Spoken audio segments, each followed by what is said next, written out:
bonjour à tous. Merci pour l'invitation et l'opportunité de vous faire cette conférence aujourd'hui. Il y a une dimension un peu personnelle, j'ai réfléchi avant de venir. Je suis originaire du Menez, donc pas très loin, Collinet. Ça doit être la première fois que j'ai la possibilité de faire une conférence dans les Côtes d'Armor. Bon, c'est peut-être pas l'élément le plus important. Et donc, suite à la sollicitation d'Eric, je vais vous parler d'océanographie, d'intelligence artificielle, et questionner que le fait que ce soit un moment particulier dans ce champ scientifique, et qu'on soit... Alors, je ne revendique pas du tout d'objectivité, plutôt une assez forte partialité. Je vous parlerai un peu de mon parcours. Et donc, à mon sens, on est plus proche d'une vraie rupture que d'une transition douce sur ce champ scientifique, et je vais essayer de vous expliquer pourquoi je pense ça, et peut-être chercher à vous intéresser, si certains veulent investiguer ces champs de recherche. Il y a vraiment plein de choses à faire. Donc, tout ce que je vais vous présenter là...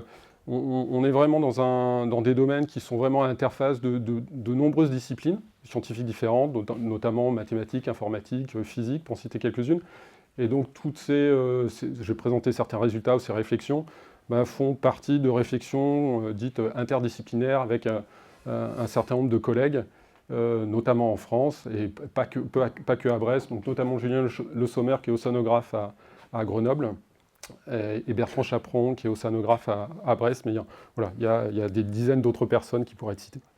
Mais c'est important de vous positionner. Donc avant de venir sur le fond scientifique, je vais vous présenter mon parcours pour sans doute intéressant de savoir d'où je viens, pour comprendre de quoi je vais parler, et je ne suis pas océanographe. Voilà. Donc j'allais assez vite, j'ai plutôt un bagage, une formation initiale d'ingénieur sur des domaines maths info, et j'ai fait une thèse et ensuite un postdoctorat dans les domaines de la vision par ordinateur. Donc il y a un des sous-domaines de l'intelligence artificielle. Et suite à ce parcours, en fait, j'ai rejoint l'Ifremer comme chercheur pendant 5 ans dans des domaines d'application plutôt liés à l'écologie marine. Alors je ne suis pas devenu écologue du jour au lendemain, évidemment, donc j'étais plutôt sur l'exploitation de méthodes, on va dire, liées à l'intelligence artificielle, même si ce n'est pas nécessairement ce qu'on aurait utilisé comme terme à ce moment-là, pour explorer des questionnements scientifiques autour de l'observation, la compréhension, la modélisation de processus liés à l'écologie marine, notamment aux ressources halieutiques, donc notamment aux dynamiques des populations de poissons. Et ensuite, après ce temps à Ifremer, donc où j'ai pu acquérir une certaine forme d'expertise sur le domaine de l'océanographie au sens large, j'ai rejoint IMT Atlantique. Et là, j'ai commencé à explorer des choses qui sont plus proches de... revenir sur des aspects plus proches de la vision par ordinateur et du traitement d'images, mais plutôt sur des applications liées à l'océanographie, notamment l'océanographie spatiale. Et donc depuis quelques temps, je m'intéresse vraiment à cette interface à l'exploitation des méthodes d'intelligence artificielle pour ces problématiques d'océanographie. Donc voilà, on pourra y revenir si vous souhaitez un peu avoir sur ce parcours, mais ça me semblait important de vous donner ces éléments-là pour vous situer un peu mon degré de légitimité, de certaine manière, sur ces thématiques-là. Alors, avant d'aller sur l'IA, je me suis dit qu'il était peut-être, j'imagine qu'il n'y a pas pas beaucoup, peut-être, Eric évidemment ici, mais j'imagine que l'océanographie, et l'application ou l'utilisation de méthodes numériques dans le champ de l'observation ou de la compréhension des océans, c'est sans doute pas quelque chose dont vous êtes très familier. Et donc mon premier point, c'est sans doute de vous donner quelques clés là-dessus, quels sont les défis, les questionnements.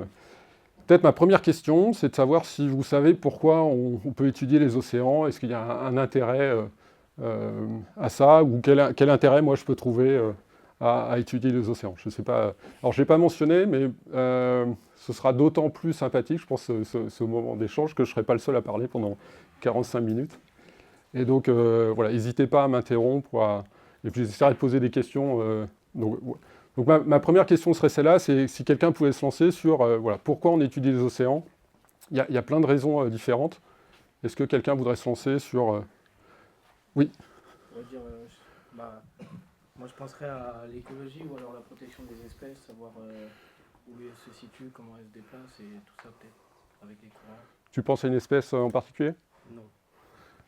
Est-ce qu'il y a des pêcheurs dans la salle ? Est-ce qu'il y a des gens qui pêchent ? Ouais. Peut-être du lieu ? Je ne sais pas si... Du lieu quand j'ai de la chance. Ok. Vous avez peut-être entendu, ça peut être une motivation. si vous aimez le lieu jaune, il y a une forte baisse de la population de lieu jaune, et donc effectivement comprendre comment évoluent ces populations, où elles sont, s'il y a des migrations ou pas, c'est des questionnements importants ensuite, par exemple, pour être capable de mettre en place des mesures de gestion ou d'exploitation de ce type de ressources. Voilà, alors j'avais mis plusieurs mots-clés ici. Ah. Hop. On n'y veut pas. Ah, bon. Le premier niveau, c'est sans doute qu'on peut... Il n'y a pas nécessairement besoin d'avoir une application concrète pour s'intéresser à un domaine scientifique. On peut juste s'intéresser à l'océan pour essayer d'avoir une meilleure compréhension de l'océan. Simplement le comprendre. On peut aussi s'y intéresser alors pour des problématiques de gestion d'un écosystème, de protection ou de suivi d'une biodiversité. On peut s'y intéresser aussi actuellement, on parle beaucoup du fait du climat, des routes maritimes qui pourraient s'ouvrir dans l'océan Arctique. Et donc là, par exemple, on est plutôt sur des problématiques d'enjeux géostratégiques. Tout ça pour dire qu'il y a, voilà, sur les océans, c'est vrai sur d'autres domaines, mais sur l'océan en particulier, il y a une relative... Ah, voilà, mes mots-clés apparaissent enfin. On peut avoir toute une diversité de questionnements spécifiques. J'en ai choisi un à titre d'illustration. C'est plutôt l'étude de l'océan dans le cadre de la compréhension de l'impact du changement climatique. Alors, je ne suis pas plus climatologue que je ne suis océanographe, donc je vais juste essayer de restituer ce que je comprends. Ici, vous avez une illustration, et ce ne sont pas des publications scientifiques, c'est le journal Le Guardian au Royaume-Uni, et donc c'est des publications, on va dire grand public en 2020, 2021, 2022, et simplement qui pointent le fait que du fait du changement, du réchauffement global, on risque d'avoir un impact sur certains processus clés au niveau de l'océan, qui ensuite pourra encore avoir un impact amplificateur sur le réchauffement global. Et ici, vous avez sur certains processus clés, alors c'est ce qu'on appelle les points de bascule, et donc un des points de bascule envisagés, c'est le fait qu'on ait un effondrement du Gulf Stream. Alors le Gulf Stream, c'est le courant d'eau chaude qui longe les côtes est américaines et qui nous apporte tout un tas de bonnes choses, y compris en Bretagne, qui fait qu'on a notamment ce climat assez tempéré. Et donc, par des outils de simulation numérique, dont je reparlerai un petit peu après, on peut évaluer si, à certains niveaux de réchauffement, le Gulf Stream sera toujours actif ou sera plus actif. Et donc là, vous voyez ici, par exemple, c'est cette petite bande-là. Ici, la bande rouge, c'est suivant différentes hypothèses de modélisation, c'est à partir de quel niveau de réchauffement on pourrait avoir un niveau de l'effondrement du Gulf Stream. La conclusion ici, c'est que vous voyez que la zone ici est extrêmement large. Donc ça veut dire qu'il y a une probabilité significative qu'on rencontre qu'on voit un effondrement du Gulf Stream du fait du réchauffement climatique. Par contre, on ne sait pas réellement si ça va arriver avec un réchauffement de 1 degré, de 2 degrés, de 3 degrés ou plus. Donc, je reparlerai un peu ensuite des outils associés. Mais par exemple, ici, si on va avoir des responsables politiques pour leur dire qu'il faut absolument faire des choses vis-à-vis du climat pour éviter l'effondrement du Gulf Stream, ils ne vont pas être nécessairement très convaincus par cette illustration-là, parce qu'on n'aura pas d'éléments précis pour leur dire qu'il faut absolument respecter, éviter un réchauffement au-delà de 2 degrés, parce qu'en fait, le graphique ici dit que ça pourrait peut-être démarrer à 1 degré, peut-être que c'est à 2, peut-être que c'est à 3. Et donc ça veut dire que si on veut, par exemple pour ces thématiques-là, il faudrait être capable d'améliorer la compréhension des processus sous-jacents, et donc réduire en fait la largeur de cette bande rouge pour être capable de se focaliser en disant, voilà, à partir de tel moment, on aura ces effondrements, et donc il faudrait mettre en place des mesures pour les anticiper. Donc ça, c'est un exemple particulier. C'est évidemment pas le seul, désolé. Mais c'était pour situer voilà, le contexte des outils duquel je vais parler dans ce cadre-là. Alors j'ai oublié, je vais vous montrer. Ah, je n'ai pas géré, j'avais besoin d'Internet.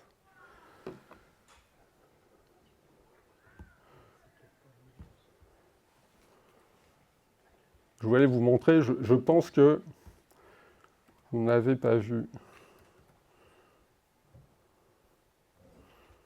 Je reviens là. Dans cette salle-là, c'est pas gagné le réseau. C'est vrai? Ouais, pas toujours. Ah, Bon, on va faire 100. Je ne suis pas sûr de pouvoir vous mimer un océan qui bouge. Alors, j'avais quelques animations. Donc là, c'était une version animée. Donc ici, vous avez une simulation numérique de l'océan. Et ici, la variable qui est regardée, c'est la vitesse du courant à la surface de l'océan. Donc ce que vous voyez ici, la bande jaune ici, c'est typiquement le courant du Gulf Stream. C'est une zone de fort courant. Et ce qui est intéressant, donc c'est tout ce bandeau là. Et vous voyez des petits ronds, hein, ici, vous en voyez toute une série. Ce sont des tourbillons. C'est l'analogue dans les océans des dépressions, des anticyclones que vous avez tous vus dans les bulletins météo. La différence, c'est que les échelles caractéristiques en taille des tourbillons, c'est de quelques dizaines, voilà, on va dire la dizaine à quelques centaines de kilomètres pour les tourbillons dans l'océan, alors que les dépressions, les anticyclones, c'est plutôt le millier de kilomètres dans l'atmosphère. Par contre, en termes de durée de vie, un tourbillon, les tourbillons dans l'océan peuvent vivre des semaines, voire des mois, voire au-delà, plusieurs mois. Donc des tailles plus petites, mais par contre des durées de vie plus longues. Et donc ces tourbillons jouent vraiment un rôle clé, par exemple, on parlait de la biodiversité, de la structuration des écosystèmes marins. Les tourbillons jouent un rôle clé dans les dynamiques et structurations de ces écosystèmes. Voilà, donc on les aurait vus bouger un petit peu, tourner sur eux-mêmes. Bon, on le verra. Voilà. Je pourrais vous fournir le lien sur... les slides seront partagés. Si jamais vous voulez les regarder, vous pourrez regarder ces animations. Donc quand on fait l'étude de l'océan, j'ai distingué, il y a probablement deux grandes catégories d'outils qui vont être mobilisés. Il y a des outils qui sont liés à l'observation des océans, la capacité à faire des mesures sur l'océan. Et puis il y a une autre catégorie d'outils qui sont plutôt des outils de modélisation numérique des océans. Et l'enjeu de l'IA, à mon sens, c'est notamment la capacité à mieux faire le lien entre ses capacités d'observation et ses capacités de modélisation. Et je vous l'illustrerai par la suite, et c'est vraiment un peu le questionnement central dans les thématiques de recherche qu'on développe. Alors maintenant, je voudrais venir un peu sur les moyens d'observation des océans. Alors là, j'ai évidemment une question. Est-ce que vous avez... Bon, c'est illustré ici, mais est-ce que vous connaissez différents moyens de mesure sur certains paramètres de l'océan? Alors par exemple, sur les courants de l'océan, est-ce que vous savez comment on peut mesurer, observer des courants à la surface de l'océan? Par exemple, pour savoir voilà, le courant sur le Gulf Stream, s'il est voilà, en kilomètres par seconde, en mètres par seconde, en centimètres par seconde. Je pense qu'il faut que je... On pourrait faire ça avec une balise, on met sur l'eau et puis on peut regarder son déplacement, soit via GPS ou autre. Très bonne idée. Et donc ça existe. On vient... alors c'est pas tout à fait illustré ici, mais effectivement on peut déployer à partir de navires océanographiques des bouées dérivantes qui vont dériver simplement du fait des courants. Alors qui vont être souvent, si on veut vraiment analyser le courant, il faut qu'elles soient partiellement immergées, donc typiquement à 10 mètres. Et elles vont dériver, et on va pouvoir suivre leur déplacement effectivement par GPS. Donc ça, c'est un moyen, c'est typiquement des mesures qu'on va appeler in situ, parce que ça consiste en déploiement d'un capteur dans le milieu. Est-ce que quelqu'un a une idée sur d'autres types de moyens d'observation des océans?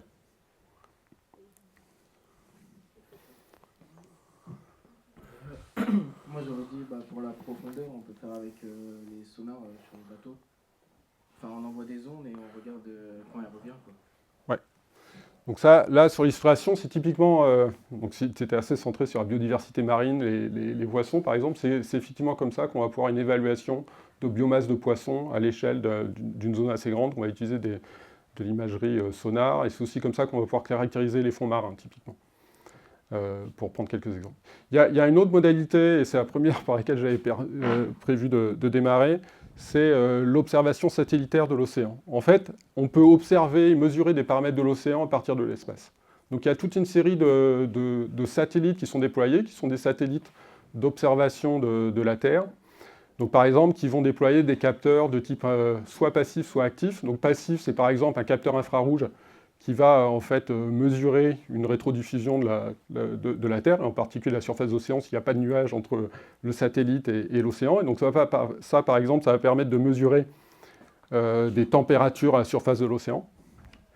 On peut aussi avoir des capteurs actifs, donc un peu sur le principe du sonar, mais plutôt du radar dans l'atmosphère. On va émettre une onde, elle va être rétrodiffusée, ça permet de mesurer d'autres paramètres. Ici, vous en avez une illustration sur des vents de surface. En fait, ça permet de mesurer de la rugosité à la surface de l'océan, à partir duquel on va pouvoir dériver une information qui est le vent à la surface de l'océan. Donc il y a toute une série de capteurs différents. Le troisième qui est illustré ici, c'est encore un capteur un peu plus simple. C'est un capteur qui permet uniquement de mesurer la hauteur de la surface de la mer. Donc simplement, là, on envoie une onde, elle revient, et le temps de réponse va permettre d'avoir une évaluation de l'ordre du centimètre, voire moins, de la hauteur de la mer. Et la hauteur de la mer est liée à une information de courant. Ce que je voudrais pointer ici, c'est que les satellites ne peuvent voir que la surface de l'océan. Donc on n'a pas du tout l'information sous la surface. Ça, c'est un premier point. Et aucun des satellites ne permet de voir l'océan partout et tout le temps. Tous les satellites d'observation de la Terre sont des satellites défilants. Donc ils ont une certaine répétitivité. Donc par exemple, sur des satellites... vous voyez ici, là, ces bandes ici, ça correspond à un défilement du satellite. Et donc un satellite ici, alors sur le radiomètre, je ne saurais pas dire, mais on va dire qu'il va peut-être... vous voyez qu'il y a des bandes noires qui sont les zones qui ne sont pas vues à l'échelle d'une journée par ce satellite. Donc il va falloir qu'il repasse sur plusieurs jours pour avoir une couverture globale. Donc tous les points noirs, c'est les zones qui sont pas vues à un instant donné. D'accord ? Donc les moyens d'observation dont on dispose sont des observations qui vont être partielles, en temps et en espace. L'autre type de mesures, les mesures in situ dont on a parlé des bouées dérivantes. Si on veut mesurer des paramètres sur la verticale d'océan, donc sur la profondeur, on va déployer, alors ce n'est pas des bouées dérivantes, c'est ce qu'on appelle les profileurs, et typiquement c'est aussi quelque chose qui va dériver, mais c'est quelque chose qui va pouvoir plonger jusqu'à 2 ou 3 000 mètres, et ensuite qui va remonter sur des cycles d'une dizaine de jours, et lors de la remontée, va faire des mesures de paramètres de l'océan, comme la température ou la salinité. Une fois qu'il arrive à la surface, il va pouvoir transmettre les données qui ont été acquises sur la verticale à un satellite, et ensuite on va les récupérer à un centre de données à terre. Et ensuite il dérive, donc il va vivre aussi sa vie en fonction des courants. Ici, vous avez, alors j'ai fait ça lundi, je crois, et ici, les petits points orange, ça correspond à l'ensemble des profileurs Argo qui ont transmis des données le 16 avril. Alors, il y en a 300, je crois. Actuellement, il y a à peu près 3000 profileurs dans l'eau, si j'ai bien vu ce qui était sur la base de données. Donc, ce qu'il faut voir, c'est que bon, dans l'Atlantique Nord, ici, je ne sais pas combien, je n'ai pas compté combien il y en a, mais disons qu'il y a quelques dizaines. Vous voyez qu'il y a quelques dizaines de profils qui ont été mesurés sur une zone qui est quand même très grande. D'accord ? Ça veut dire que dans la baie de Saint-Brieuc, ici, il n'y a aucun profileur, par exemple. Donc on n'a aucune information locale. Donc ça veut dire que ici, on a quelques points de mesure, mais très très peu de points de mesure. D'accord ? Par rapport aux échelles caractéristiques dont je parlais, là, sur les... je vous disais tout à l'heure que les tourbillons dans l'océan, c'est des échelles de, on va dire, de la centaine de kilomètres. Ben, on n'a pas un point de mesure par tourbillon dans l'océan. On est à... Voilà, on a un grand nombre de structures dans l'océan qui ne sont pas directement observées. Donc c'est ce qu'on appelle des observations... alors dans le monde scientifique, on a des termes plus ou moins compliqués. On va parler d'observations très lacunaires, au sens où on a finalement très peu d'observations sur le système en direct. Alors, je vais peut-être couper la petite musique. Voilà, j'avais oublié que j'avais cette animation. Si je reviens à tout à l'heure, vous voyez ici, c'est le même type de simulation numérique. Et ici, c'est à nouveau le Gulfstream. Et vous voyez, les enroulements correspondent aux tourbillons. Donc ça vous donne une idée des tailles de structure et de la manière dont elles se déplacent. Donc en résumé sur ces aspects d'observation, on dispose d'un certain nombre, d'une relativement grande diversité d'observations, soit in situ, soit satellitaires, sur différents paramètres de l'océan, mais aucun de ces moyens d'observation ne permet d'avoir l'information ou des mesures sur tous les paramètres partout et tout le temps. D'accord ? C'est extrêmement lacunaire, et c'est bien plus lacunaire que sur l'atmosphère ou en météo. D'accord ? Voilà. Si on veut comparer, on a probablement 1 ou 2 ordres de grandeur de moins d'observations sur l'océan que ce qu'on peut avoir sur l'atmosphère. peut-être même 3 ordres de grandeur. Je ne saurais pas quantifier, mais on va dire beaucoup, beaucoup.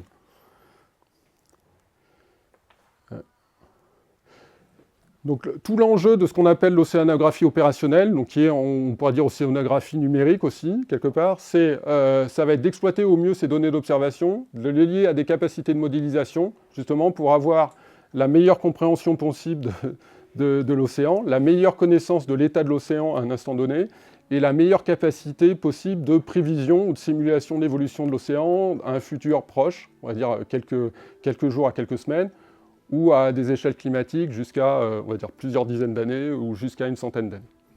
Donc du fait de... Voilà, la capacité de modélisation devient clé ici, notamment par le fait qu'on n'ait que des observations partielles.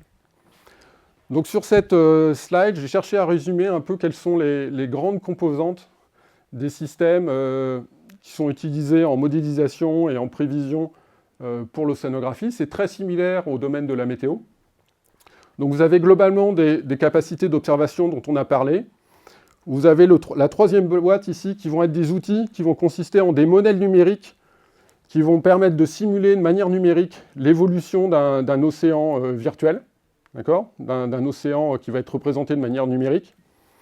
Et vous avez la boîte qui est ici, c'est des outils qu'on appelle d'assimilation de données, je ne reviendrai sans doute pas vraiment en détail ici, mais qui ont pour objectif de faire le lien entre les capacités de modélisation et les capacités d'observation, au sens où on veut avoir ces capacités soit de prévision réaliste, ou avec la meilleure performance possible, soit de reconstruction.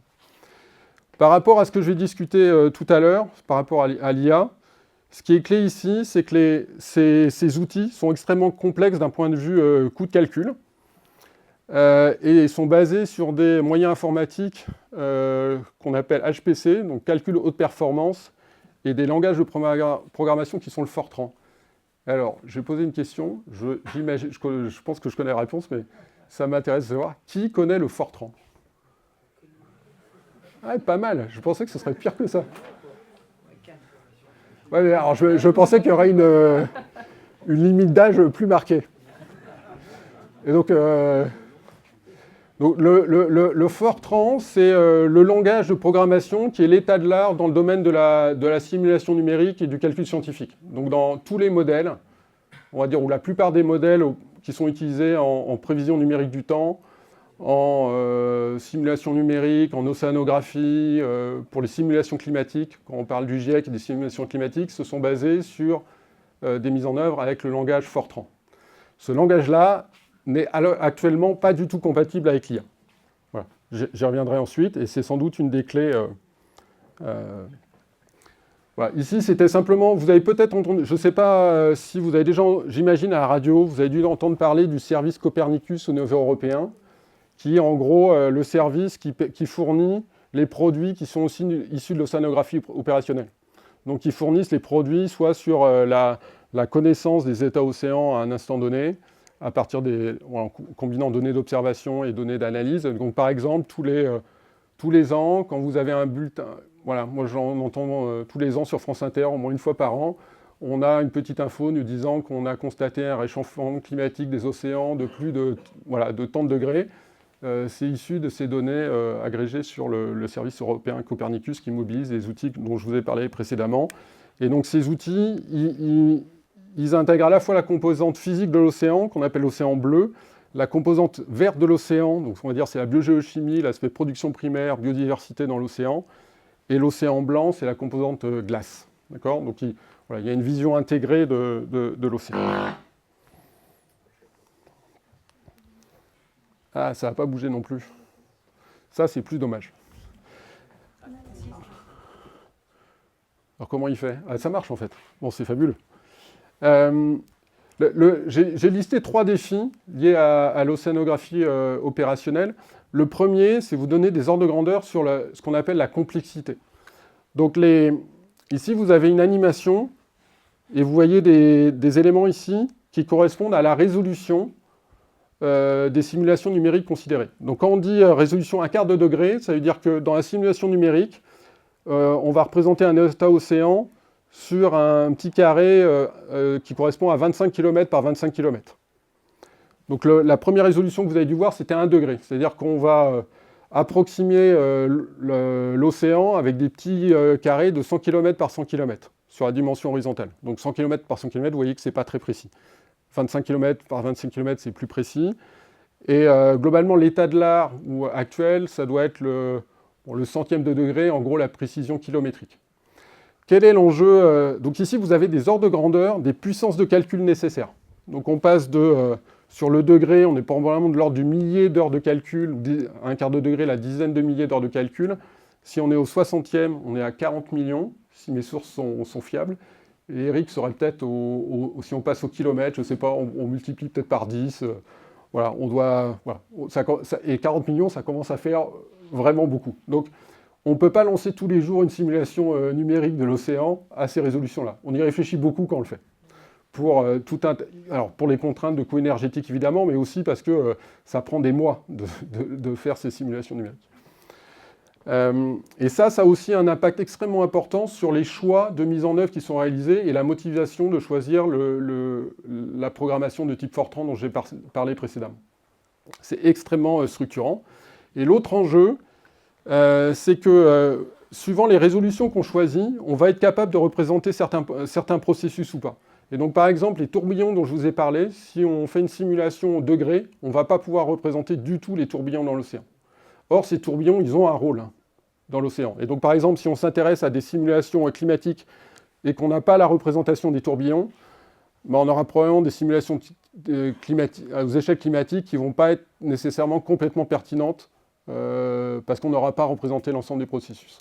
Donc, quand on fait de la simulation numérique, il y a toujours ce questionnement sur un compromis entre le niveau de représentation des processus liés à l'océan, donc je vais parler simplement de la grande échelle et tourbillons, et la complexité de calcul qu'on peut s'autoriser. Et donc on ne peut pas résoudre tous les processus, et donc il faut faire des choix et envisager ces approximations par rapport à des questionnements spécifiques. Et quelque part, la science liée à la simulation numérique, elle cherche à répondre à ces questions. Alors ça devrait continuer à marcher. Zut. Bon, je ne sais pas s'il va bouger. Le deuxième point, alors là, si ça ne bouge pas, si, fabuleux. Ici, je voulais illustrer l'enjeu de l'exploitation des données d'observation. Donc ici, ce que j'illustre, c'est des capteurs satellitaires qui mesurent la hauteur de la surface de la mer sous le satellite. D'accord ? Donc toutes les petites bandes que vous voyez, c'est un satellite qui est passé. Ici, vous avez la journée, et vous avez toutes ces mesures. Vous voyez qu'il y a plein de zones grises qui sont les endroits où on n'est pas passé. Donc ce qu'on aimerait, c'est être capable de connaître la hauteur de la surface de la mer partout. Et donc pour ça, on utilise des outils qui vont exploiter les données d'observation et vont être capables d'extrapoler la donnée mesurée là où on n'a pas de données mesurées pour fournir une estimation de la hauteur de la mer. Donc ça, par exemple, c'est d'intérêt pour savoir si sur des échelles climatiques, le niveau des mers va augmenter, à quelle vitesse il augmente, voilà, pour prendre un exemple. Ici, vous avez sur une zone particulière qui est liée au Gulf Stream, deux animations de ce type d'outils qui permettent la reconstruction de la surface de la mer. Ici, c'est la hauteur de la surface de la mer, et ici, c'est le gradient qui est lié à une information de courant.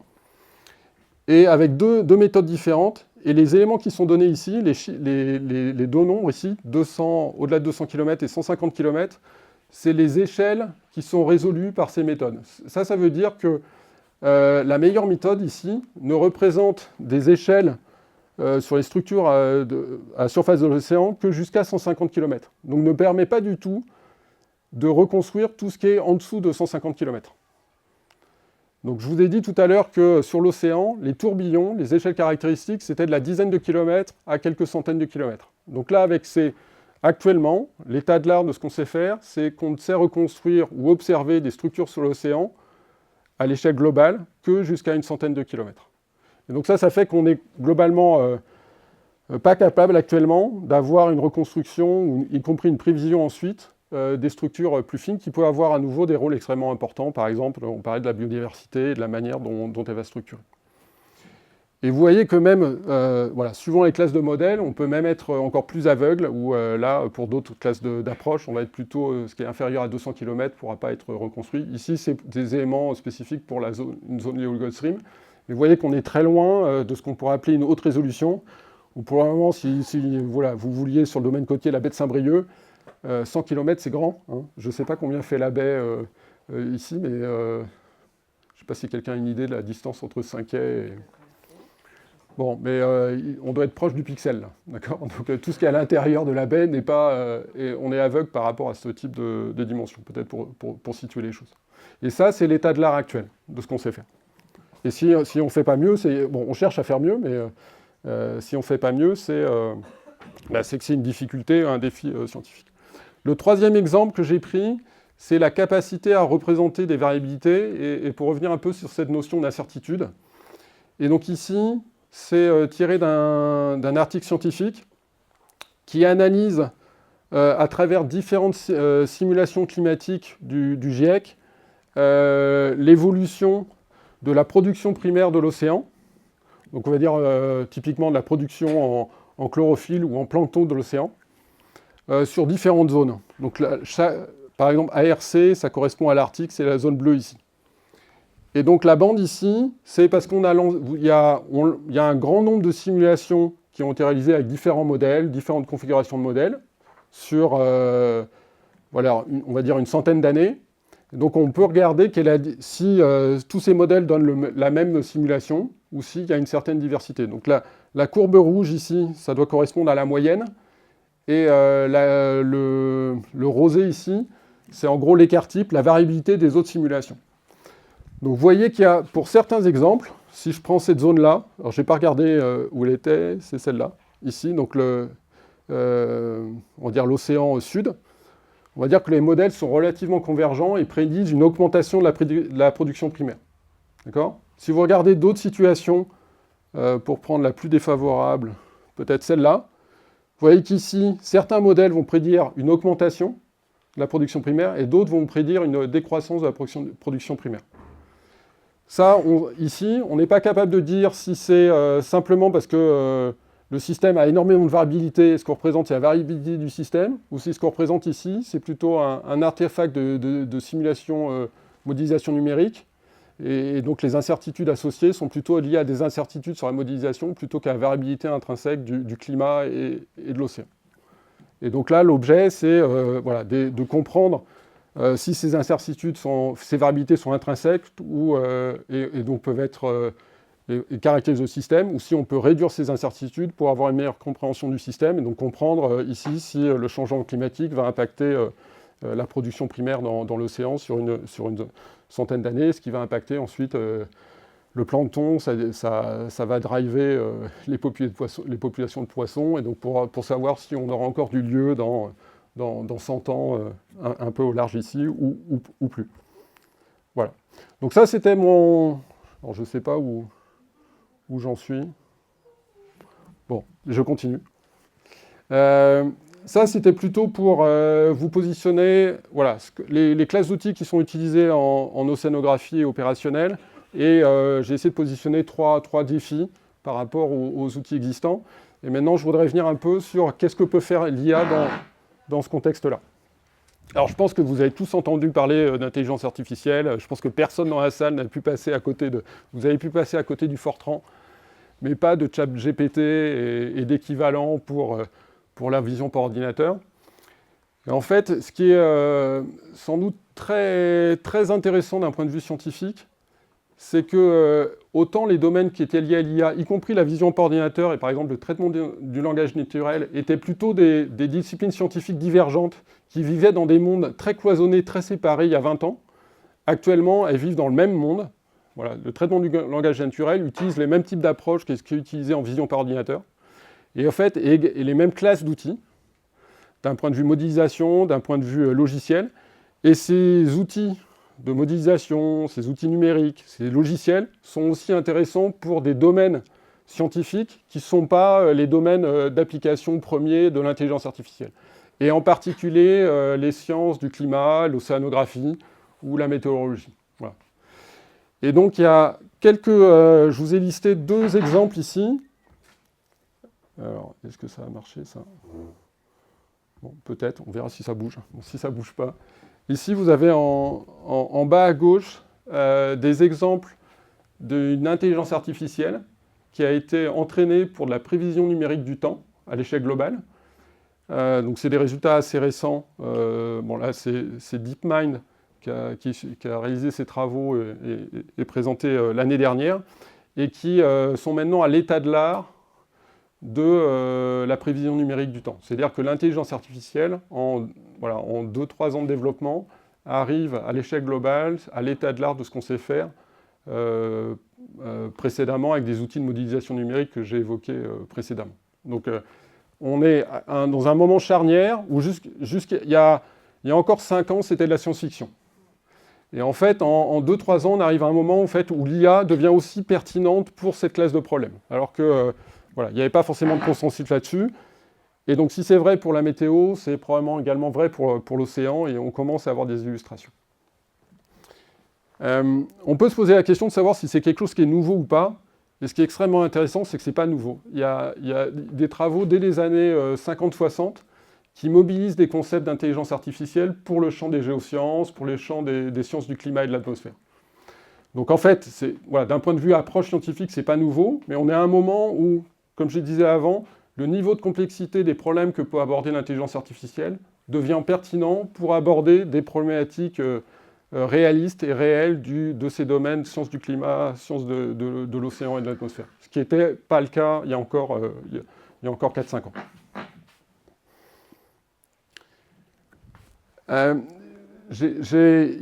Pour comprendre l'impact de l'IA, c'est sans doute intéressant de comprendre quels sont, à mon sens, j'ai listé ici 4 points clés qui motivent et qui expliquent l'émergence de ces méthodes d'intelligence artificielle, et plus spécifiquement de ce qu'on appelle l'apprentissage profond, le deep learning. Elles sont très liées à l'émergence des capacités de calcul de type GPU sur des cartes graphiques, avec de très fortes capacités d'accélération. Donc des gains en accélération de calcul, on va 100 fois plus vite ou 1000 fois plus vite que ce qu'on peut faire sur des nœuds de calcul classiques. Vous avez sur cet ordinateur-là, j'ai pas de GPU, je crois, ou pas vraiment. On peut aller 100 fois ou 1000 fois plus vite. Et l'apprentissage profond va très fortement mobiliser cette accélération de calcul. Le deuxième point, c'est la disponibilité de très grands volumes de données, typiquement qui ont émergé avec le web, et le fait qu'il y ait énormément de données disponibles sur le web. Ces données vont pouvoir ensuite être mobilisées pour réaliser des apprentissages. Précédemment, on n'avait pas de volume de données disponibles aussi facilement dans de telles tailles. Donc ça, c'est un autre élément clé. Celui du bas, ici, il est différent. C'est plutôt un élément simplement d'accessibilité du point de vue programmation. Le langage principalement utilisé pour l'IA, c'est Python. Alors je pense que si je posais la question ici, qui connaît Python? Voilà. Éventuellement, ça tend à l'inverse d'un point de vue générationnel. Mais, donc là, Python, c'est pas du tout spécifique à l'IA. C'est un langage de programmation que vous connaissez très, très haut niveau, mais qui a été mobilisé aussi pour l'IA, avec de fait des outils de mise en œuvre qui sont extrêmement faciles d'accès, mais vraiment extrêmement faciles d'accès. Et donc qui permettent une prise en main, un déploiement extrêmement rapide, sans avoir à se poser de questions sur comment on va le déployer, sur quelle machine, tout ça est transparent. Et donc ça a créé une facilité d'utilisation de ces outils qui est extrêmement importante. Et donc la capacité à utiliser des outils d'un domaine vers un autre s'accélère énormément, ce qui était vraiment un frein précédemment. Et le dernier point, j'y reviendrai, c'est ce qu'on appelle l'apprentissage de bout en bout. J'y reviendrai ensuite, mais c'est un point clé où on limite au maximum les étapes de pré-traitement des données. Alors, comme à l'IMT Atlantique, je fais un peu de maths, enfin j'enseigne un petit peu en maths, donc j'ai mis ici une petite formule, et sur ce qu'est un réseau de neurones, d'un point de vue mathématique, pour essayer de situer pourquoi c'est important, ensuite sur certaines caractéristiques qui vont être d'intérêt pour l'océanographie. Alors je ne sais pas si certains savent ce que c'est qu'un réseau de neurones. Tu veux essayer de... Tu veux te lancer? Si, tu peux. Non, mais il n'y a pas de... Tu veux pas? Quelqu'un veut essayer? Alors, un réseau de neurones, je vais plutôt essayer de prendre une définition mathématique. Un réseau de neurones, c'est une fonction qui va prendre en entrée une variable, qui va être la donnée d'entrée. Ici, la variable que je vais considérer, c'est une matrice ou une image. Et ici, c'est un réseau de neurones, typiquement, qui fait de la classification d'images. Donc la sortie, ce que je vais obtenir à la sortie de ce réseau de neurones, c'est une classe. Donc c'est une valeur, typiquement, si j'ai 100 classes, c'est une valeur entre 1 et 100. S'il me renvoie 1, c'est que c'est la classe 1. S'il me renvoie 100, c'est que c'est la classe 100, 99, classe 99. Je ne vais pas toutes les faire, mais vous comprenez le principe.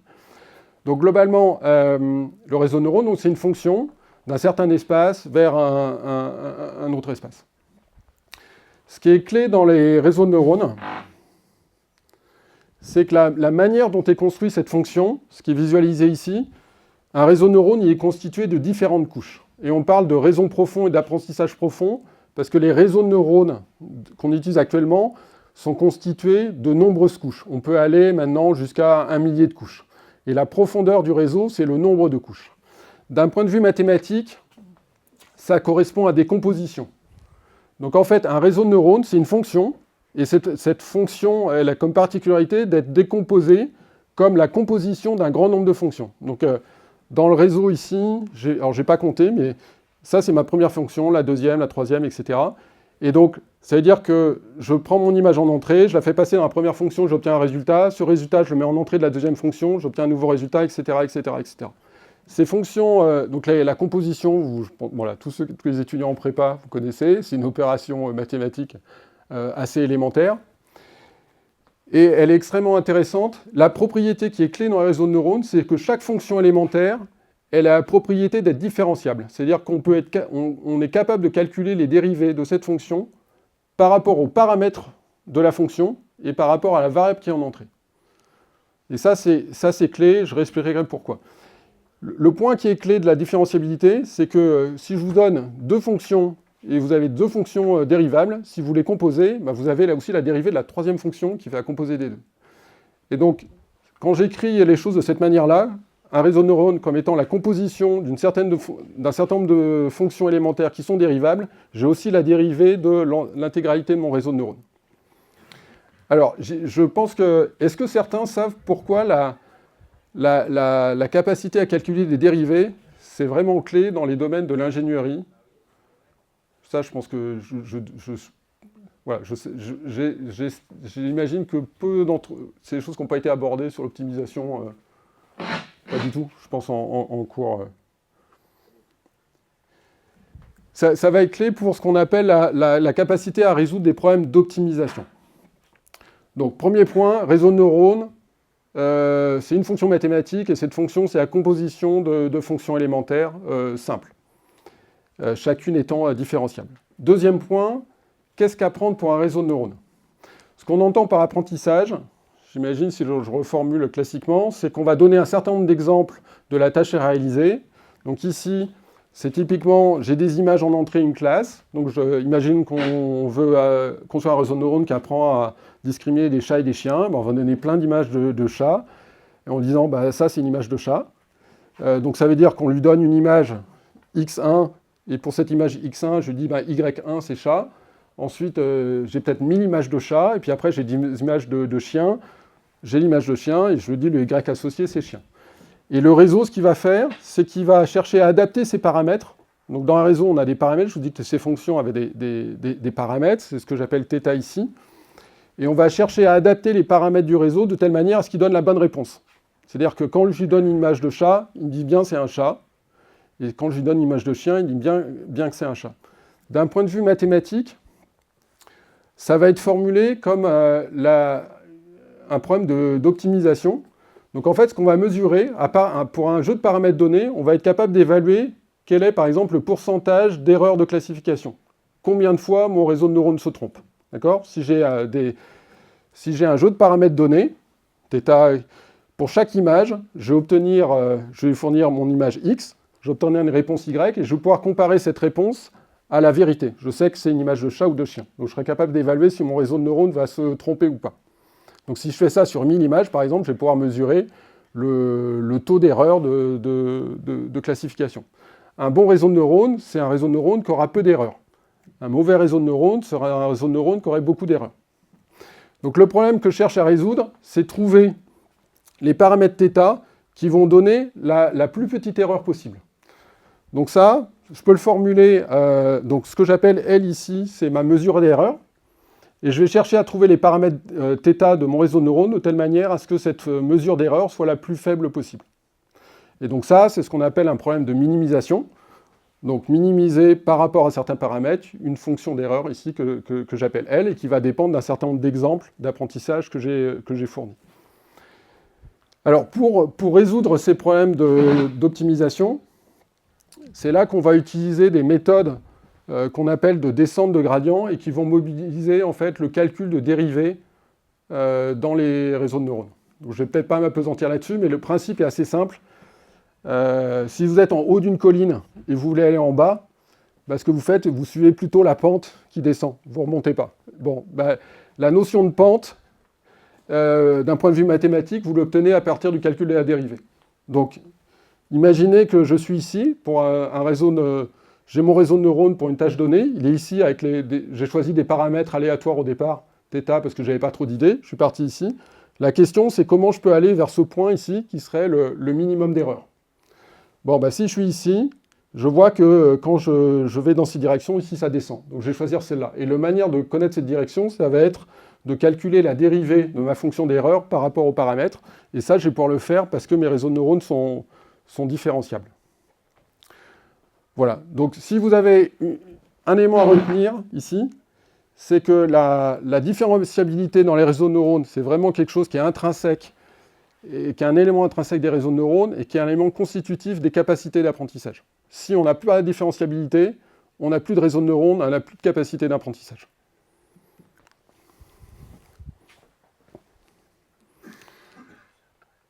Est-ce que j'ai envie? Non, je vais passer là-dessus. Oui. Pourquoi c'est une composition? Ok, Alors, j'aurais deux manières de répondre à cette question. C'est une très bonne question.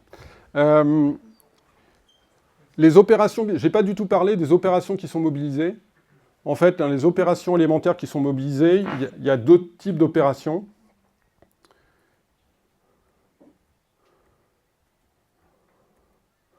Pourquoi il ne veut pas? Il ne veut plus. Voilà. Il y a deux types d'opérations élémentaires qui vont être mobilisées. Il y a des opérateurs linéaires sur des matrices.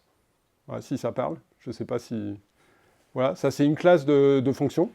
Et par exemple des convolutions. Si vous avez vu la convolution, il y a des opérateurs de convolution qui peuvent être mobilisés. Et des opérateurs linéaires sur des données multidimensionnelles. Ça c'est une classe de fonctions.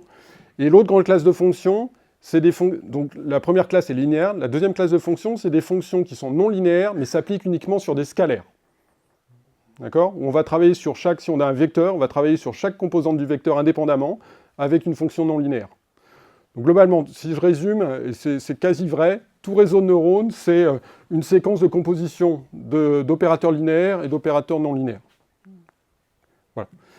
Et pourquoi on fait ça? C'est parce qu'il y a des théorèmes qui montrent que dès qu'on mobilise 3 couches de ce type-là, on peut avoir une approximation de n'importe quel opérateur. Voilà. Simplement en jouant sur la dimension des entrées, des sorties des couches intermédiaires. Voilà. Donc le fait de composer au moins 3 fonctions, ça permet d'avoir une approximation de n'importe quel opérateur, de l'espace d'entrée vers l'espace de sortie. Donc ça ne dit pas pourquoi on fait des réseaux de neurones avec 1000 couches, parce qu'en pratique, on ne fait pas des réseaux de neurones avec 3 couches. Simplement, on a noté, d'un point de vue plus expérimental, par exemple, que des réseaux de neurones de ce type-là, qui mobilisent différentes séquences de couches linéaires, non linéaires, et puis il y a différents types de couches linéaires, ont bonnes propriétés et obtiennent de bonnes performances pour des problèmes de classification. On pourrait éventuellement revenir, mais voilà. Ensuite, il y a toute une expertise plus spécifique sur comment choisir les couches vis-à-vis de telle ou telle classe de problème pour avoir les meilleures performances possibles. Bon, c'est sans doute pas l'objet tout à fait aujourd'hui d'aller sur ces thèmes-là. J'avais peut-être mis celle-là quand même pour un point. Je ne sais pas si vous avez une idée du nombre de paramètres dans le réseau de neurones type ChatGPT. Beaucoup, c'est quoi beaucoup? Alors, je veux bien ça. Est-ce que beaucoup, c'est 1 million de paramètres? Qui pense à 1 million de paramètres? Qui pense à 1 milliard de paramètres? Personne? 1 milliard, c'est pas encore assez? Ça commence à faire pas mal quand même. Ouais. Qui pense à 100 milliards de paramètres? 100 milliards. Bon, bah, ceux qui n'ont pas dit, vous pensez à combien? Parce que... une idée? Quelques milliards. Ok. Alors j'ai regardé parce que je ne savais pas trop, en fait. Pour moi, en fait, dans les chats GPT, donc dans la première génération, le 1, c'est 100 millions de paramètres, si mes sources sont... ChatGPT 3, on est l'ordre de la dizaine de milliards. Et ChatGPT 4, alors je ne sais plus si on est au millier de milliards ou à dizaines de milliers de milliards, mais encore au-dessus. D'accord ? Ça, c'est l'état de l'art, c'est le nombre de paramètres à estimer. Donc on est passé, et ça c'est vraiment... si j'avais fait cette conférence il y a 2 ans, je vous aurais dit, ouais, 100 millions de paramètres, c'est énorme. Voilà. En 2 ans, on est passé de 100 millions à 1000 milliards. D'accord ? Donc voilà, je ne sais pas où on s'arrêtait, mais en tout cas, c'est parti, il y a beaucoup de paramètres. Et c'est pour ça que j'avais mis cet aspect-là, en fait. Comme on a cette idée d'approximation universelle, vous voyez que si on augmente suffisamment le nombre de paramètres, on a davantage de flexibilité, et donc on va pouvoir mieux approximer n'importe quelle fonction. Néanmoins, on a un compromis entre la complexité.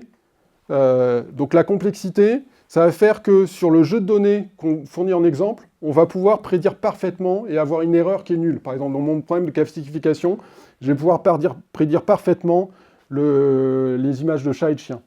Par contre, ça ne dit pas que quand je fournis une nouvelle image, il va bien être capable de l'interpréter correctement. Et donc, si je fournis une nouvelle image avec un chat ou un chien, ben, éventuellement, si j'ai trop de paramètres, il va me dire n'importe quoi. Il va me dire c'est un zèbre. Je vous jure que c'est vrai. Si vous faites ça avec des modèles et vous mettez une autre image, il vous dit tout d'un coup, vous n'avez rien changé dans l'image, il vous dit tout d'un coup c'est un zèbre et vous ne comprenez pas pourquoi. Bon, ben, c'est ce qui arrive parce que ces modèles peuvent être surparamétrés. Et quand on est surparamétré, c'est-à-dire qu'on peut avoir des bons scores sur la donnée d'apprentissage. Par contre, quand on fournit des nouveaux exemples, on peut avoir de très mauvaises performances. C'est ce qu'on appelle les problèmes de généralisation. Voilà. Donc ça, c'est vraiment un problème qui est intrinsèque dans les réseaux de neurones, mais ce qui est vraiment clé, c'est cette capacité à tester des modèles, voilà, on va dire de 10 paramètres à 1000 milliards de paramètres. Moi, je n'arrive pas à imaginer ce que ça fait 1000 milliards de paramètres. D'accord ? Mais c'est vraiment énorme. Je ne sais pas si, Eric, tu as une idée en 1000 milliards d'ordre de grandeur de je sais pas, du degré de liberté dans un océan ou une atmosphère. Voilà, bon, ben, à 1000 milliards, on est pas mal. Ce qui explique sans doute pourquoi on commence à pouvoir attaquer cette classe de problèmes. Donc, maintenant que j'ai dit ça, je voudrais venir un peu sur où on peut exploiter l'IA pour les problèmes de modélisation et prévision en océanographie dont j'ai parlé précédemment. Donc, la première idée, c'est de se dire que je vous ai dit précédemment qu'il y avait différentes classes d'outils. Donc, il y avait des classes d'outils de modélisation numérique, des classes d'outils d'assimilation. Donc, on peut se dire que pour chaque classe d'outils, on peut essayer d'intégrer de l'IA. Donc là, l'idée, c'est plutôt d'améliorer un existant. Se dire, OK, ça fait 30 ans, on a développé une expertise sur des codes numériques, ça fonctionne, déjà, ils fonctionnent bien. Est-ce qu'on peut les améliorer avec de l'IA? Donc ça, c'est la première démarche. La deuxième démarche, c'est plutôt de se dire, OK, est-ce qu'on peut remplacer complètement l'existant par de l'IA? D'accord? On oublie ce qu'on a fait jusque-là, et on remplace tout ça par de l'IA. Les deux démarches sont en cours. Et ce que je voudrais pointer, c'est qu'en fait, la deuxième démarche est beaucoup plus facile à mettre en œuvre que la première, actuellement. Et ça explique, bon, pourquoi je pense qu'on est plus sur une rupture qu'une transition douce. Et je vais essayer de vous l'illustrer. Alors, je ne sais pas à combien de temps je suis. Je ne voudrais pas vous... OK. Je vais peut-être vous mettre un exemple. Est-ce que je choisis celui-là? Bon, je vais juste vous mettre un exemple de choses qu'on sait faire et qui ne passent pas encore à l'échelle, qui est plutôt sur... J'avais choisi 2 exemples. Celui-là, c'est plutôt celui-là, se dire, OK, est-ce que je peux améliorer? J'ai des modèles numériques pour l'océan. Est-ce que je peux les améliorer avec l'intelligence artificielle? Sur cet exemple-là, je vous ai dit que ce qui était clé quand on fait de la modélisation numérique de l'océan, c'est de choisir la résolution qui est la résolution cible. Parce que j'ai un compromis à réaliser entre ce que je vais pouvoir représenter comme processus, je vous ai parlé des tourbillons, mais c'était un exemple, et le coût de calcul que je m'autorise. Et donc ça fait qu'on va faire des choix sur la résolution. Tout à l'heure, je vous ai montré, j'avais une petite animation avec des résolutions au degré, au quart de degré, au douzième de degré. D'un point de vue mathématique, quand je prends une équation, on est capable d'écrire les équations, je n'en ai pas parlé, mais on connaît les équations pour la dynamique de l'océan, les équations de Navier-Stokes. Donc ce sera une équation différentielle, une équation dérivée partielle, une équation différentielle, vous devez connaître ça. Et en fait, x ici, dans mon équation différentielle, c'est le vrai océan. Donc le vrai océan, il n'est pas sur une grille avec des pixels, il est continu, hein, mon vrai océan. Ici, donc disons que si j'ai une grille qui est très très résolue, tout à l'heure je parlais du kilomètre, disons que je me rapproche du continu. Hein. On va dire que dans ce cas-là, sur cette grille-là, c'est cette équation qui s'applique. Maintenant, je peux regarder ce qui se passe est-ce que je peux écrire une équation du même type si je m'intéresse à un état océan qui serait défini sur une grille basse résolution, en fait, où je n'ai pas toutes les échelles représentées, mais que certaines échelles. Et en fait, on peut dériver une équation, et ce qui est intéressant, c'est cette équation, elle fait intervenir pour partie le même opérateur, et elle fait intervenir un deuxième terme. Donc on peut l'écrire, mais ce deuxième terme, il dépend... Alors dans mes notations ici, les x, c'est le vrai état de l'océan, et le x bar, c'est un état approché sur une grille qui est moins résolue, avec une résolution beaucoup plus faible. Et ce qui se passe dans cette équation, c'est que ce terme ici, qui n'est pas connu, il dépend à la fois de l'état basse résolution et de l'état de vrai océan. Ce qui va être réalisé en modélisation numérique, c'est de considérer qu'on va pouvoir approcher ce terme manquant, inconnu, comme une fonction des états qu'on va modéliser, donc de l'état basse résolution. La dérivation de ces termes, voilà, c'est un domaine scientifique en soi, et c'est quelque chose qui est compliqué, c'est pas trivial, et donc pour obtenir des approximations, on va faire différentes hypothèses. Ici, je vais vous l'illustrer.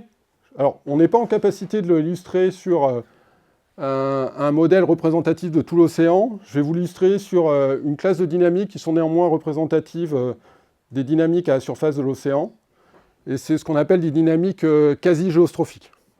Et ce qui est modélisé, c'est globalement, ça permet de modéliser les tourbillons à la surface de l'océan, si je suis un petit peu rapide. Je vais repasser mon animation.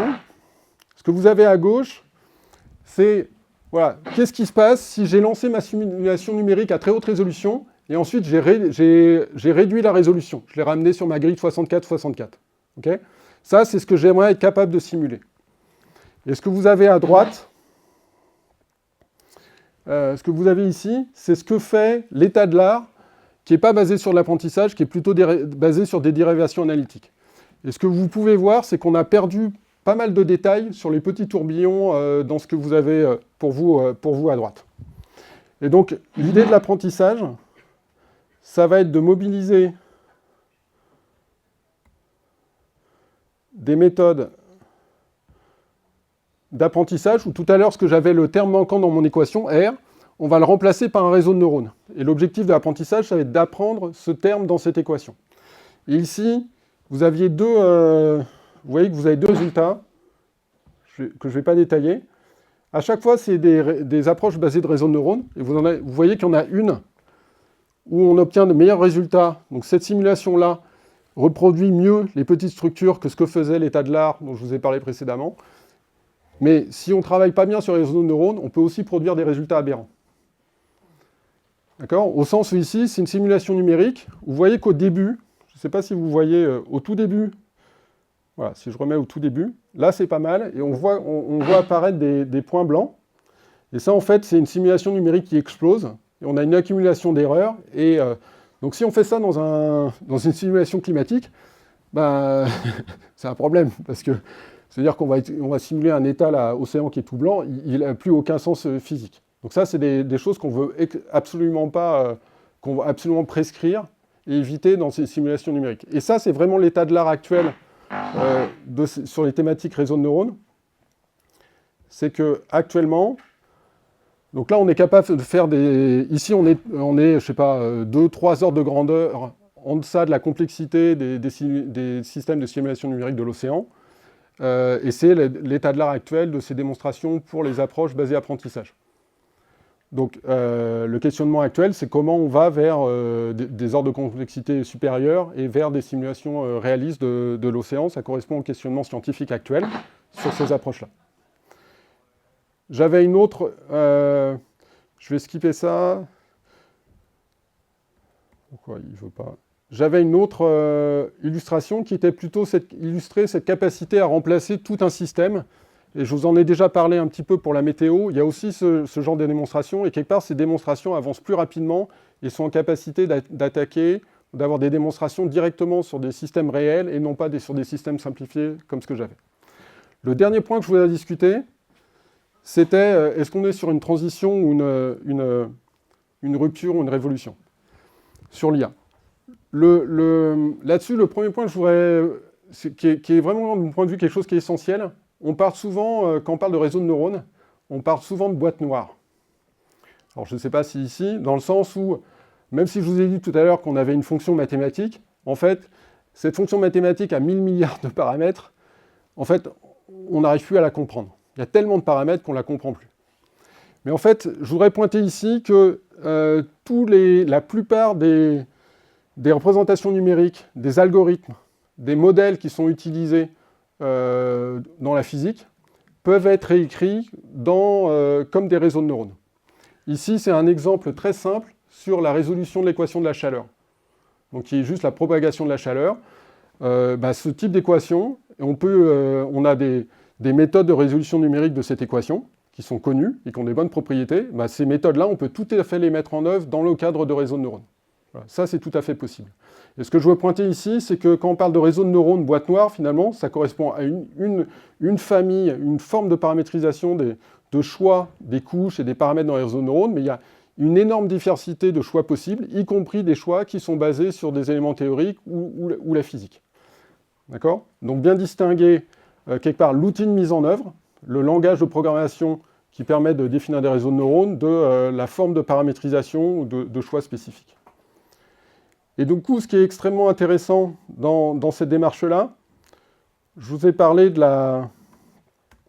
J'ai du mal à comprendre pourquoi. Bon, il est fâché. Voilà. Je vous ai dit que les réseaux de neurones, c'est des compositions de fonctions. Donc en fait, si j'ai codé, par exemple, mon modèle basé sur la physique comme un réseau de neurones, je peux tout à fait le combiner avec un autre réseau de neurones. Et les deux combinés, c'est toujours un réseau de neurones. Parce que ma propriété élémentaire, c'est que globalement, ce qu'il me faut, c'est la différentiabilité. Et donc, l'apport ici, ça va être de combiner, par exemple, des outils de modélisation numérique, de pouvoir les combiner avec d'autres classes d'outils qui sont développés dans le domaine de l'apprentissage. Et donc, il y a une énorme diversité d'outils qui sont développés. On peut, je vous ai parlé un petit peu là, de capacité à apprendre des opérateurs mathématiques, donc des opérateurs, par exemple, d'équations différentielles. On peut apprendre des solvers d'équations différentielles, on peut apprendre des optimiseurs, on peut apprendre des méthodes d'échantillonnage ou de génération d'exemples aléatoires. Il y a une très grande gamme d'outils différentes qui sont disponibles dans le domaine de l'intelligence artificielle et qui est beaucoup plus large que les gammes d'outils disponibles quelque part dans les librairies de calcul scientifique. Donc là, c'est plutôt un ensemble de possibilités qui est ouvert et qui a un enrichissement très fort par rapport à existant. Sur l'aspect rupture, le point clé que j'ai un petit peu abordé déjà, c'est la différence des enveloppes. C'est pas du tout lié à des éléments théoriques, c'est des éléments très pragmatiques liés à la mise en œuvre de ces méthodes, à la fois d'un point de vue des infrastructures de calcul matériel et à la fois des solutions logicielles. Et j'ai cherché à vous faire un petit résumé ici.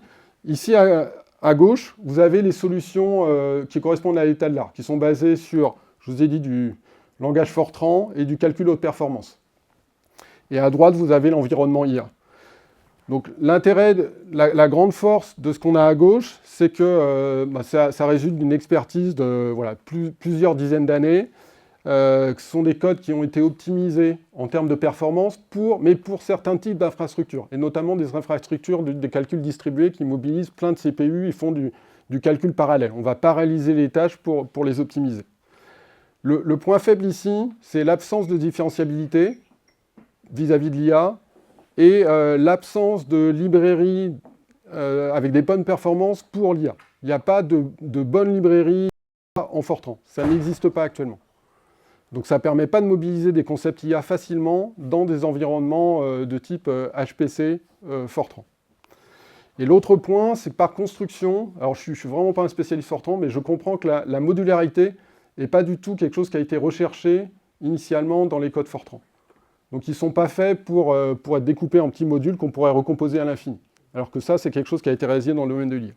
Si on regarde le domaine de l'IA, sans doute c'est nativement, donc c'est les environnements qui sont très liés à Python, donc ils ont été, voilà, l'IA s'est construit dans ces environnements-là, donc bénéficie au mieux de ces environnements, donc c'est beaucoup plus haut niveau, c'est beaucoup plus facile d'accès, et on bénéficie, au-delà du domaine du calcul scientifique, on bénéficie de l'ensemble des communautés scientifiques qui mobilisent l'IA. Et en particulier, on a des acteurs comme Facebook, comme Google, et comme d'autres, et donc, qui apportent une capacité de développement qui va bien au-delà des moyens en termes de développement de ce que peut mobiliser une communauté de sciences du climat ou en océanographie. La difficulté ici, c'est qu'on n'a pas d'existant de code communautaire pour l'instant pour la modélisation numérique et pour l'océanographie. Et le point clé, le dernier point, c'est qu'on ne sait pas faire parler ces deux mondes. On n'a pas de solution, du point de vue calcul, logiciel, qui permettrait d'interfacer ou de faire parler un code numérique Fortran avec un code numérique Python IA. Donc on ne sait pas les faire communiquer. Donc on ne peut pas les utiliser en même temps, ou très difficilement. Ce qui fait qu'on ne peut pas avoir facilement intégré des composantes IA dans des codes numériques existants. Et donc, il faut explorer des voies alternatives. Et donc, la voie la plus simple, à nouveau, c'est plutôt actuellement, celle qui donne les meilleurs résultats, c'est plutôt celle qui est basée sur le fait de se passer de l'existant et de remplacer complètement les systèmes existants. Il y a un dernier point qui est pas neutre, c'est sur la manière d'aborder une problématique scientifique qui est très différente dans le domaine de l'IA, à mon sens. C'est que dans le domaine de l'IA, on va plutôt directement penser au problème final. Donc si on prend par exemple ce que j'ai illustré tout à l'heure sur la prévision météo, on va chercher directement à avoir la meilleure performance de prévision météo, mais sur des données réelles. Si je posais la même question à Eric, dans la salle, sur la modélisation mathématique, je pense qu'on passerait d'abord par des démonstrations sur des systèmes simplifiés, pour bien maîtriser les choses, et une fois que ça marche bien, on essaierait de monter en complexité. Alors que, voilà, dans le domaine d'IA, on va plutôt chercher à attaquer directement le problème final. Donc c'est ce que je voulais dire ici par un raisonnement end-to-end, c'est qu'on s'intéresse directement au problème spécifique ciblé, et on cherche à le résoudre directement en se définissant, je vous ai dit tout à l'heure, des mesures d'erreur qu'on va optimiser, et on va faire un travail numérique associé, et moins, dans un premier temps, un travail plus théorique de compréhension fine du problème. Et le point associé, c'est que sur les développements numériques dans le domaine de l'IA, on a un aspect collaboratif qui est probablement plus fort encore que dans le domaine du calcul scientifique, en termes de partage des codes, de partage des jeux de données et de partage des environnements d'évaluation. Donc si on regarde la communauté scientifique, par exemple sur ChatGPT, alors ChatGPT c'est peut-être pas le meilleur exemple, mais sur le domaine de la vision par ordinateur que j'ai mentionné précédemment, vous pouvez accéder aux meilleurs modèles de réseau de neurones pour des tâches de reconnaissance d'objets ou de classification. Ils sont disponibles sur Internet. Vous pouvez accéder aux bases de données qui ont permis de les apprendre, et donc vous pouvez essayer de reproduire ces expériences. Ce type de démarche, ce n'est pas nécessairement les démarches qui sont naturelles dans le domaine du calcul scientifique, et qui sont en train de se développer. Donc ça aura aussi un impact sur la manière dont on doit déployer les sciences. Voilà, j'avais ça. Et pour finir, je vais peut-être finir sur celui-là. Donc tout ça pour dire, les 3 slides précédents, c'est pour vous dire qu'à mon sens, on va pas vers une transition simple, et notamment pour les centres opérationnels. Les centres qui déploient de la prévision météo ou de l'océanographie opérationnelle, ils sont face à il peut y avoir un vrai vertige, où on ne sait pas dans 5 ou 10 ans ce qui sera l'état de l'art. Et si ce qu'ils utilisent actuellement devra être... ils devront explorer vraiment des solutions techniques, logicielles, calculs qui seront complètement différentes de l'existant actuel, ou si ce sera une transition. Voilà, on pourra être face à une vraie rupture et donc à l'émergence de nouveaux acteurs. Voilà. Est-ce que Météo France fera encore la prévision numérique du temps en France dans 10 ans? Voilà, cette question-là peut aussi être ouverte, par exemple. On pourrait avoir des acteurs qui seraient capables de fournir des services météo, par exemple, à l'échelle de 5 ou 10 ans, probablement avec des moyens qui seraient complètement différents. D'un point de vue de l'IA et du champ scientifique de l'IA, ce qui est intéressant sur ces domaines océan-atmosphère, c'est que le fait d'être en lien avec des systèmes physiques ont certaines propriétés. Ça invite aussi à revisiter les concepts d'intelligence artificielle et pas être simplement dans l'application, par exemple, de ChatGPT sur le domaine de l'océanographie, mais développer aussi une science de l'intelligence artificielle pour les dynamiques géophysiques. Et pas être simplement sur une application de l'intelligence artificielle développée en vision par ordinateur sur ces champs-là. Voilà. Et pour ça, ici, c'était une slide, je ne vais pas rentrer dans les détails, mais il y a certaines propriétés spécifiques des dynamiques géophysiques, des systèmes dynamiques en général, qu'il faut intégrer pour espérer avoir de bonnes performances. L'exemple sans doute le plus simple, c'est si on s'intéresse à des simulations climatiques à l'échelle de 100 ans, pour avoir confiance dans quelque chose qui sera basé sur l'apprentissage, il faut quand même avoir un certain nombre de fondements théoriques pour être capable de garantir que quand on va faire une prévision à 100 ans sur quelque chose qui est basé sur l'apprentissage, ça a un certain sens. Voilà. Et actuellement, c'est pareil. Je pense que c'est une question et personne ne saurait répondre actuellement à cette question. Et donc c'est aussi pour ça qu'il y a, d'un point de vue scientifique, il y a un intérêt. C'est une science qui est en train de se développer, en train de se mettre en place. Donc j'avais repris, je pense, quelques éléments de conclusion. Je vais peut-être juste prendre le dernier ici. C'est un peu lié au dernier point que je mentionnais. On est sur des domaines scientifiques qui ne sont plus des domaines disciplinaires. C'est-à-dire que si on veut aborder ces problèmes de modélisation numérique du temps et de l'océan à travers des outils d'IA, il ne suffit pas d'avoir un bagage dans le domaine de l'intelligence artificielle. Il faut être capable d'interagir avec des océanographes, il faut être capable d'interagir avec des modélisateurs, des numériciens, des mathématiciennes appliquées. Et donc on est vraiment sur une notion d'interface, de différentes interfaces de différentes disciplines. Et en particulier, alors j'en parlais tout à l'heure avec des professeurs ici, on a ici l'informatique, c'est vraiment un moyen. Alors c'est à la fois un moyen de mise en œuvre de concepts mathématiques, et il y a vraiment des allers-retours extrêmement étroits entre mathématiques appliquées et informatique, intelligence artificielle. Et c'est vraiment ces croisements qui vont ensuite permettre de résoudre des questionnements autour de la physique des océans. Et c'est l'articulation là, par exemple sur la physique des océans, de ces trois disciplines qui va permettre de répondre à des questions sur la compréhension du système océan, d'améliorer les capacités ou la réduction des incertitudes sur l'océan aux échelles climatiques, ou de pouvoir dire si le lieu jaune, on en verra encore ou pas. Il faudrait des écologues en plus, ou des experts de l'écologie halieutique. Mais on est vraiment sur des domaines qui se nourrissent des différents domaines, où un domaine particulier ne va pas pouvoir seul répondre aux questions scientifiques. Et moi, c'est vraiment cette dimension-là, je pense, d'un point de vue scientifique, qui m'intéresse le plus par ces interactions avec différents domaines scientifiques. Voilà. Si ça vous intéresse, désolé. Alors ici, je vous ai mis un lien vers un site sur lequel vous pouvez trouver différents papiers scientifiques. Donc là, on est vraiment sur des papiers scientifiques. Ce n'est pas nécessairement hyper abordable, mais ça peut vous donner une idée de différents sous-résultats si vous souhaitez jeter un œil. Voilà. Merci pour votre attention et je serai ravi de répondre à des questions ou à poursuivre l'échange.